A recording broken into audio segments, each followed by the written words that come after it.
پھر دیکھیں ایک اور ان کی سب سے بڑی چیز دیکھیں، میدان جنگ میں یہ خاتون بھاگتی چلی جا رہی ہیں، ادھر جا رہی ہیں اور بھاگتی ہیں اور مشک بھر کے پانی سے لاتی ہیں اور لا کر تمام زخمیوں کے منہ میں پانی ڈالتی ہیں اور پھر دوڑتی ہیں اور پھر مشک بھرتی ہیں، پھر لے آتی ہیں۔ لیکن کام انہوں نے کیا کیا، انہوں نے نا اپنی شلوار اٹھا کر، تو یہ جو نیچے ہماری یہ شلوار کے ٹخنے نہیں ہوتے، ٹخنوں سے اوپر انہوں نے اپنی شلوار باندھی ہوئی۔ اب ٹخنے نظر آ رہے، عورت کے ٹخنے تو نظر نہیں آنے چاہیے، اب یہ ٹخنوں سے اوپر شلوار باندھی ہوئی ہے انہوں نے، ظاہر ہے مشک اٹھانا، عورت کا لانا، زخمیوں کو پلانا، اور وہاں پر ہر طرف خون ہی خون ہوتا ہے، آپ اور میں ہم برداشت کر سکتے ہیں؟ وہ تلواروں کے کٹے پھٹے لوگ پڑے ہوتے ہیں، تو کیا تھا یہ سب پڑے ہوئے، اور یہ حضرت ام سلیم رضی اللہ عنہا کے بارے میں آتا ہے اور حضرت عائشہ رضی اللہ عنہا، یہ دونوں کے بارے میں آتا ہے کہ تو جاتی ہیں اور بھاگتی ہیں اور دوڑتی ہیں، پانی بھرتی ہیں اور زخمیوں کے منہ میں پانی ڈالتی جاتی ہیں۔ اب یہ زخمیوں کے منہ میں پانی ڈال رہی، ایک صحابی زخمی حالت میں تھے۔ اب دیکھیں اس وقت بھی صحابہ کو کتنی فکر تھی نا کہ ہماری خواتین اپنے ایمان کے ساتھ رہے، دشمن کی بھی خواتین آئی ہوئی تھی، تو اب کیا ہوا کہ یہ دوڑتی ہوئی جا رہی، تو ایک زخمی صحابی بیٹھے ہوئے، تو انہوں نے کہا اے ام سلیم ذرا رکو، انہوں نے کہا جی، انہوں نے کہا تمہیں پتہ ہے تمہاری شلوار جو ہے نا وہ ٹخنے سے اوپر ہے، انہوں نے کہا شاید اس نے نا بھاگنے دوڑنے میں اوپر چڑھا لی ہے، اسے پتہ نہیں ہے، انہوں نے کہا تمہیں پتہ ہے تمہاری شلوار ٹخنے سے اوپر ہے، عورت کی شلوار اوپر نہیں ہونی چاہیے۔ آپ اور میں ہوتے ہیں ہم کیا کرتے، ہم کہتے ہائے اللہ مجھ سے اتنا بڑا جرم ہو گیا، یہ میں نے کیا کر دیا، اتنے کانفیڈنس سے کھڑی ہو کر کہتی ہیں کہ مجھے پتہ ہے میری شلوار ٹخنوں سے اوپر ہے، خود ہی کی ہوئی ہے میں نے، اگر یہ میری شلوار نیچے ہوتی تو میں تو منہ کے بل گر جاتی، ہاں میں منہ کے بل گر جاتی۔ تو وہ کہتی ہیں کہ اس وقت تم لوگوں کی جان بچانا میرے اس ٹخنوں کے اوپر شلوار ہونے سے زیادہ بڑا کام ہے۔ کیسی کانفیڈنٹ خاتون تھی، انہیں کانفیڈنس تھا، ہر کام کانفیڈنس کے ساتھ کرتی تھی۔ آپ دیکھیں اگر ہمارے کسی بھی لیکچر کے اوپر ہم کوئی حدیث پڑھیں، اس کے اوپر کوئی ہلکی سی تنقید کر دے، ہم تو اسی دن جھاگ کی طرح بیٹھ جاتے ہیں، ہمیں تو اپنی تعلیم کے اوپر کانفیڈنس نہیں ہے، تو ہمیں اپنے کاموں پر کہاں کانفیڈنس ہوگا؟ ہمارا تو مسئلہ سب سے بڑا یہ ہے۔ تو کانفیڈنس سے ان سے کہتی نہیں، اس وقت جان بچانا ضروری ہے، اور پھر بھاگتی جاتی ہیں، دوڑتی جاتی ہیں، مشقیں لاتی جاتی ہیں اور لوگوں کی ہیلپ کرتی جاتی ہیں۔ اور جس وقت یہ میدان جنگ میں تھی، یہ بھی ذہن میں رکھیں، یہ کوئی بچوں سے فارغ ہو کر میدان جنگ میں نہیں گئی تھی، ان کے بچے اتنے چھوٹے تھے کہ ایک بچہ دودھ بھی پیتا تھا۔ ہماری خواتین کیا کہتی ہیں، میرے بچے ابھی بڑے چھوٹے، آپ کو جنگ میں حالانکہ نہیں بھیجا جا رہا، ابھی تو میں پریگننٹ ہوں، ابھی کیسے میں قرآن پڑھ لوں، ابھی تو میرے بچہ پیدا ہوا ہے، ابھی تو وہ دودھ پیتا ہے، ابھی تو وہ یہ کرتا ہے، ابھی تو وہ چلتا ہے، میں کیسے یہ سارے کام کر لوں؟ ہمارا یہی مسئلہ ہے نا، یہ عورتیں کیسے چھوٹے چھوٹے بچے لے کر میدان جنگ میں دوڑ جاتی ہیں، کیسے ان بچوں کو بھی پال رہی ہیں، شوہروں کا بھی خیال رکھ رہی ہیں۔ ہم تو شوہروں کا صرف، ہمارے شوہر ہم سے کیا مانگتے ہیں، دیکھیں اگر ہم فنگر ٹپس پر گنے کیا مانگتے ہیں، نہ ہم سے گھر مانگتے ہیں کہ بھئی گھر واپس کر دو، ہم نے نبی پاک صلی اللہ علیہ وسلم کو دینا ہے، انہوں نے تو وہ بھی برداشت کیا، نہ ہمارے شوہر ہم سے کوئی بڑی بڑی چیزیں مانگتے ہیں۔ ہاں جو جوائنٹ فیملی میں ہے ان کے لیے تھوڑا ذرا بڑا امتحان ہوتا ہے بنسبت، اب تو ہماری 90% خواتین اپنی اپنی فیملیز میں ہوتی ہیں، تو آپ دیکھیں شوہر کا کیا ہوتا ہے، آپ کو اس کو ٹائم پر کپڑے دینے ہوتے ہیں، اس کا سارا سامان وغیرہ رکھنا ہوتا ہے، ٹائم پر اس کو کھانا دینا ہوتا ہے، ٹھیک ہے۔ اور کچھ شوہر ہوتے ہیں جو بہت ہی زیادہ اٹینشن سیکرز ہوتے ہیں، تو وہ کہتے ہیں کہ بھئی میرے ساتھ بیٹھو، میرے ساتھ تھوڑا سا بیٹھ کر جو کچھ بھی ہم انجوائے کر رہے ہیں بس وہ کر لو، اور ہم سے کون سا کام ایسا بڑا ہے جو ہمارے شوہر مانگ رہے ہیں؟ یہ ضرور آپ مجھے آخر میں کمنٹس میں بتائیں اگر مجھ سے کچھ رہ گیا، بس یہی ہے نا۔ اب ان عورتوں کو دیکھیں، میدان جنگ میں یہ جا رہی ہیں، کھانے یہ کھلا رہی ہیں، لکڑیوں پر پکا پکا کر کھانے یہ کھلا رہی ہیں، ٹائملی یہ سارا کام کرتی ہیں، بچے ان کے دنیا کے سب سے بڑے اور اعلیٰ اور عرفہ بچے ہیں، تو پھر ہم کیا کر رہے ہیں کہ سامنے مطلب وہی 24 گھنٹے ان کو ملے، وہی 24 گھنٹے ہمیں ملے، ہم اپنے 24 گھنٹے کیسے؟ آپ کا کیا خیال ہے، یہ کھاتی نہیں ہوں گی، یہ سوتی نہیں ہوں گی، یہ اپنے بچوں کی کیئر میں ساری ساری رات نہیں جاگتی ہوں گی؟ ہم اپنے بچوں کے ساتھ ایک رات جاگ لے، صبح ہی ہم کہتے باجی میں آج نہیں آ سکتی، ساری رات اس نے جگایا، میرے سر میں بڑی درد ہے نا۔ روزانہ چھٹی، روزانہ کبھی ایک چھٹی کر لیتا ہے، کبھی دوسرا چھٹی کر لیتا ہے، آج یہ مسئلہ، آج یہ مسئلہ، آج یہ مسئلہ۔ ہمارے تو مسائل ہی نہیں ختم ہوتے. تو یہی تو وجہ ہے کہ ہم جنت والی خواتین ہی نہیں ہیں. یہی وجہ تھی کہ یہ جنت میں دکھائی گئی تھی. اور پھر آپ یہ دیکھیں کہ یہ خاتون کانفیڈنٹ خاتون. اور پھر ایک اور سب سے بڑی چیز کہ اللہ کے نبی صلی اللہ علیہ وسلم ان کے گھر بہت زیادہ آیا جایا کرتے تھے. وجہ یہ ہے کہ یہ اللہ کے نبی صلی اللہ علیہ وسلم کے جو دادا کی والدہ تھا, جنہوں نے میرے ساتھ سیرت پڑھی ہے, سلمہ ان کا نام تھا, کہا جاتا ہے کہ یہ ان کے خاندان سے تھی اور اللہ کے نبی صلی اللہ علیہ وسلم کی رضائی خالہ میں یہ آتی تھی. اس وقت تو عورتیں جا کے دوسرے بچوں کو دودھ پلا دیتی تھی, تو زیادہ تر رضاعت کے رشتے ان دنوں میں بہت ہوتے تھے. تو یہ اللہ کے نبی صلی اللہ علیہ وسلم کی رضائی خالہ میں بھی آتی تھی, اس لیے ان کے گھر نبی پاک صلی اللہ علیہ وسلم بہت زیادہ آتے تھے. ہاں, ایک اور سب سے بڑی چیز کہ اللہ کے نبی صلی اللہ علیہ وسلم کے پاس ایک دفعہ ایک مہمان آ گیا, بھوکا تھا. نبی پاک صلی اللہ علیہ وسلم نے سب سے پوچھا, سب نے کہا ہمارے پاس تو نبی پاک صلی اللہ علیہ وسلم کی برکت کے سوا کچھ بھی نہیں ہے. یہ ان کے شوہر کھڑے ہو جاتے, مہمان لیتے, اپنے گھر چلے جاتے ہیں. اور ان کے بارے میں آتا ہے, اکثر آپ کتابوں میں پڑھتے ہوں گے کہ ایک خوشبخت خاتون جس نے اپنا دوپٹہ لہرایا اور اللہ اس کو دیکھ کر خوش ہو گیا. یہ آپ کو اکثر جو بہت زیادہ ابھارتے ہیں نا کچھ لوگ لیکچرز میں کہ بھئی فلاں نے یہ کر دیا اور فلاں نے یہ کر دیا, وہ بھی اس بات کو بہت ہائی لائٹ کرتے ہیں کہ ایک ایسی خاتون کہ جس نے دوپٹہ لہرایا اور اللہ ان کو دیکھ کر خوش ہو گیا. اور اب ہوا کیا, ہم سب جانتے ہیں, زیادہ تر نے یہ بات سنی ہوئی ہے کہ وہ گھر لے کر آئے, ان کے شوہر گھر لے کر آئے مہمان کو اور پوچھا کھانا ہے؟ انہوں نے کہا بس اتنا ہے جتنا بچے کھا سکیں. انہوں نے کہا بچوں کو تھپک کے سلا دو.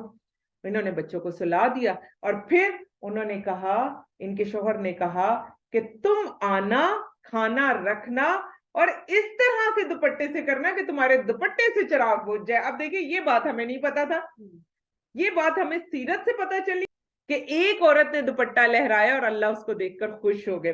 تو انہوں نے اسی طرح ہی کیا, اپنے شوہر کی بات مانتے ہوئے کھانا رکھا اور جاتے ہوئے ایسے دوپٹہ لہرایا کہ وہ جو چراغ وہ شعلہ تھا وہ دوپٹے سے ہی بجھ گیا. اور بس پھر وہ اس کے بعد ہم جانتے ہیں کہ ان کے شوہر اپنے منہ چلاتے رہے, ہاتھ لے کر جاتے تھے, خالی ہاتھ لے آتے تھے اور اندھیرے میں کھانا کھایا, مہمان نے سیر ہو کر کھایا. دوسرے دن اللہ کے نبی صلی اللہ علیہ وسلم کی خدمت میں ان کے شوہر گئے, اس مہمان کو واپس چھوڑا. اللہ کے نبی صلی اللہ علیہ وسلم کی دو احادیث آتی ہیں. ایک حدیث آتی ہے کہ خوش ہو جاؤ, اللہ تعالیٰ آپ دونوں میاں بیوی کو دیکھ کر خوش ہو گئے. ایک حدیث میں یہ آتا ہے اور ایک حدیث میں یہ آتا ہے کہ اللہ تعالیٰ آپ دونوں میاں بیوی کو دیکھ کر خوب مسکرائے. دیکھیں ہم نے کبھی زندگی میں کوئی ایسا کام کیا, مجھے تو اتنی حسرت ہو رہی تھی, کل بھی مجھے اتنی حسرت ہو رہی تھی, پورا ہفتہ ہو گیا مجھے ان کے بارے میں پڑھتے ہوئے, اتنی حسرت. میں نے کہا یا اللہ جی ہمیں دیکھ کر کبھی آپ مسکراتے ہوں گے. ہے سوچے یہ کتنی بڑی برکت کی بات ہے. اور ان کو تو نبی پاک صلی اللہ علیہ وسلم نے بتا دیا. مجھے ایسے لگتا ہے کہ کبھی شاید ہم کوئی زیادہ کچھ پڑھ لیں, کچھ زیادہ ایمانی ہو, وہ ہمارے جذبات ابھرتے ہیں, جب دل میں خوشی آتی ہے ایسے ہی میرے دل میں آتا ہے اللہ جی آپ ہمیں دیکھ کر خوش ہوئے ہیں نا, تبھی تو ہمارے دل میں خوشی ہے. تو یہ دیکھیں یہ لوگ کتنا خوش تھے. اچھا یہاں سے آپ ایک پوائنٹ لیں, ایک بڑا زبردست پوائنٹ لیں. دیکھیں ان کی احادیث کو صرف اس طرح نہ سنیں, ایک پوائنٹ لیں. اور وہ پوائنٹ کیا ہے, آپ ذرا سوچیں, ہمارے بچے اگر بھوکے ہوں, ہمارے بچے سو جاتے ہیں؟ ناممکنات. آپ تھپکیاں دیں نا, اگر آپ کا چھوٹا سا دودھ پیتا بچہ بھی ہے آپ دیتے رہے نا تھپکیاں, وہ کبھی بھی نہیں سوئے گا. یہاں سے پتہ چلتا ہے کہ انہوں نے اپنے بچوں کی کھانے کی ٹریننگ کتنی زبردست کی ہوئی تھی. علماء اس پر بڑی آوازیں اٹھاتے ہیں اور یقین جانے پورا ایک لیکچر علماء ان کے صرف اور صرف بچوں کی ٹریننگ پر رکھتے ہیں کہ انہوں نے کھانے کی ہیبٹس اپنے بچوں کی کتنی زبردست کی ہوئی تھی کہ اگر گھر میں کھانا ہے تو کتنا کھانا ہے, کہ زندہ رہنے کے لیے کھانا ہے, انرجی حاصل کرنے کے لیے کھانا ہے, اور اگر کھانا نہیں ہے تو یہ تھپکیاں دیں گے اور بچے سو بھی جائیں گے. ہمارے بچے تو ادھر کھانا کھا کر فارغ ہوتے ہیں, ادھر کہتے ہیں ہمیں پھر بھوک لگ گئی, ادھر کھانا کھایا ابھی پھر بھوک لگ گئی. اچھا رات میں آپ دیکھیں ہمارے ساتھ کتنا پرابلم ہوتا ہے. اب تو سردی کی راتیں ہیں, جس طرح ہمارے گھر کھانا ذرا بہت ارلی کھاتے ہیں ہم لوگ, مطلب عشاء کی جو ہی نماز پڑھ کے آتے 7:30 ہوتے ہیں ہمارا کھانا کھا لیا جاتا ہے. اب اگر بچہ آپ کا کام کر رہا ہے اور وہ جاگ رہا ہے، وہ 12 تک جاگ رہا ہے، تو 9:30 9:45 گیس بھی چلی جاتی ہے، اور 9:30 9:45 جی اس کے لیے آپ کو کوئی نہ کوئی جنک فوڈ، کوئی نہ کوئی چیز جو ہے وہ آپ کو رکھنی پڑتی ہے. آپ کہتے ہیں اگر نہیں رکھوں گی تو یہ بچہ کیا کھائے گا، اور وہ پھر جگہ جگہ ڈھونڈتا پھرتا ہے، کبھی فریج میں، کبھی الماریوں میں کہ کیا رکھا ہوا ہے. ہمارے بچوں کی تو یہ ہے بیٹا، ہم کھانا کھا کر بھی بھوکے ہیں. ہاں، ہم کھانا، اس کی وجہ پتہ ہے کیا ہوتی ہے؟ شیطان کھا لیتا ہے نا ہمارے ساتھ. ہم بسم اللہ نہیں پڑھتے، پھر شیطان کھا لیتا ہے. تو ان کے بچے بسم اللہ پڑھتے تھے، اس لیے ان کو جلدی جلدی بھوک نہیں لگتی تھی، اور پھر یہ سوتے تھے. اور پتہ ہے یہ ایک ہیبٹ جو آج کل کی میڈیکل، آپ کو میں نے ابھی صبح کیا کہا کہ میڈیکل آج ایک بات کرتی ہے، دوسرے دن جو ہے وہ چینج ہو جاتی ہے. تو میڈیکل یہی کہتی ہے کہ کچھ لوگوں کا میٹابولزم بہت اچھا ہوتا ہے، اسپیشلی بچوں کا، اس لیے بھی ان کو زیادہ بھوک لگتی ہے. تو ان کے بچوں کا میٹابولزم کدھر گیا؟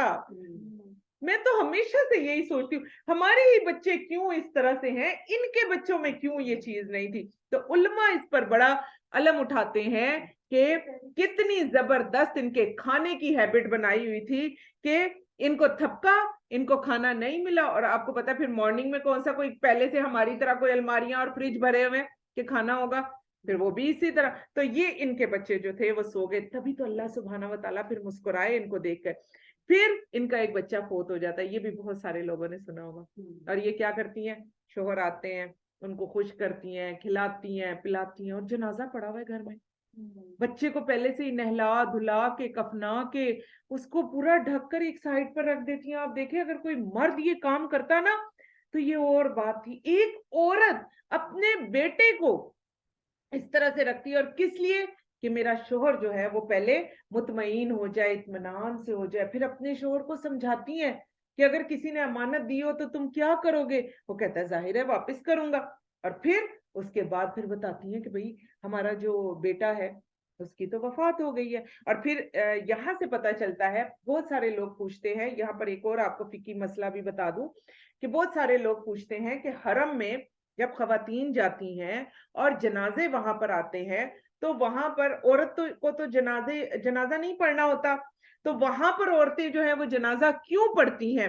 تو ام سلیم رضی اللہ عنہا سے ہمیں یہ پتہ چلتا ہے کہ پھر یہی وہ بچہ تھا کہ جس کی نماز جنازہ میں، کیونکہ بچہ تھا نا تو پھر لوگوں کو تو اکٹھا نہیں کرتے تھے. یہ ہمارے ہاں ہوتا ہے کہ بچے کا بھی پھر جمعراتیں بھی کر رہے ہوتے ہیں اور پھر ہم 40ویں بھی کر رہے ہوتے. عرب میں بچوں کی وفات ایک عام چیز تھی، لوگ اتنا روتے بھی نہیں تھے، اور باقی بھی آپ کو جگہ پر بتائیں گے لوگ اتنا بودر نہیں کرتے تھے کہ کوئی بچہ فوت ہو گیا. تو یہاں پر پھر جب اللہ کے نبی صلی اللہ علیہ وسلم کو ان کے شوہر نے جا کر بتایا کہ میری بیوی نے اس طرح سے کیا ہے، تو اللہ کے نبی صلی اللہ علیہ وسلم آئے تھے. سب سے آگے اللہ کے نبی صلی اللہ علیہ وسلم تھے، پھر ان کے پیچھے ان کے شوہر کھڑے ہوئے تھے، اور ان کے پیچھے ام سلیم کھڑی ہوئی تھی، اور اس بچے کا نماز جنازہ پڑھایا گیا تھا. تو اس سے یہاں سے ہمیں دلیل ملتی ہے کہ جو عورتیں، اگر عورت کو کسی جگہ پر موقع مل جاتا ہے، جیسے حرم میں عورتوں کو موقع ملتا ہے، اور عورتیں، ہم وہاں کھڑے ہوتے تھے، ہم نماز جنازہ پڑھتے تھے، عرب کی عورتیں پڑھتی تھی، ہم پڑھتے تھے، اور ہماری پاکستانی انڈین عورتیں پیچھے سے ہمارے برقعے کھینچتی تھی یوں یوں کر کے کہ بھئی آپ نے نہیں پڑھنا. دلائل نہیں نا پتا تھے. تو جب اگر موقع مل جائے، جس طرح نبی پاک صلی اللہ علیہ وسلم کے پیچھے نماز پڑھنے کا موقع ملا تو انہوں نے جنازے کی نماز بھی نہیں چھوڑی، اور اللہ کے نبی صلی اللہ علیہ وسلم نے منع بھی نہیں کیا. پھر یہ ایک ایسی خاتون نمبر 1، ان کے شوہر ان سے بہت خوش تھے. ٹھیک ہے، ہم اپنے بارے میں بھی دیکھیں، ایسی خاتون شوہر بے تحاشا خوش ہیں. پھر ایک ایسی خاتون کہ ان کے بچے ان سے بہت زیادہ خوش ہیں. دنیا کے بہترین بچوں میں ان کے بچوں کا شمار ہوتا ہے. پھر ایسی خاتون کہ رسول اللہ صلی اللہ علیہ وسلم ان سے خوش ہیں. میں اکثر سوچتی ہوں، پہلے میرا بڑا دل کرتا تھا کاش ہم بھی نبی پاک صلی اللہ علیہ وسلم کے دور میں ہوتے. جب میں ان ساری گہرے نایاب کو پڑھ رہی ہوں نا تو میں اکثر سوچتی ہوں اگر ہم اللہ کے نبی صلی اللہ علیہ وسلم کے دور میں ہوتے نا تو ہم کبھی بھی یہ حق نہ ادا کر پاتے. دیکھیں نبی پاک صلی اللہ علیہ وسلم ان سے خوش ہیں، اتنا خوش ہیں، اور پھر ان سے رشتہ دار خوش ہیں، ان کے پڑوسی خوش ہیں، راہ چلتے لوگ ان سے خوش ہیں.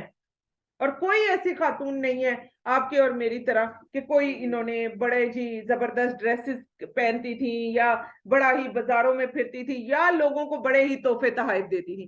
جو گھر میں تھا وہ آگے پیش کر دیتی تھی اپنے خلوص کے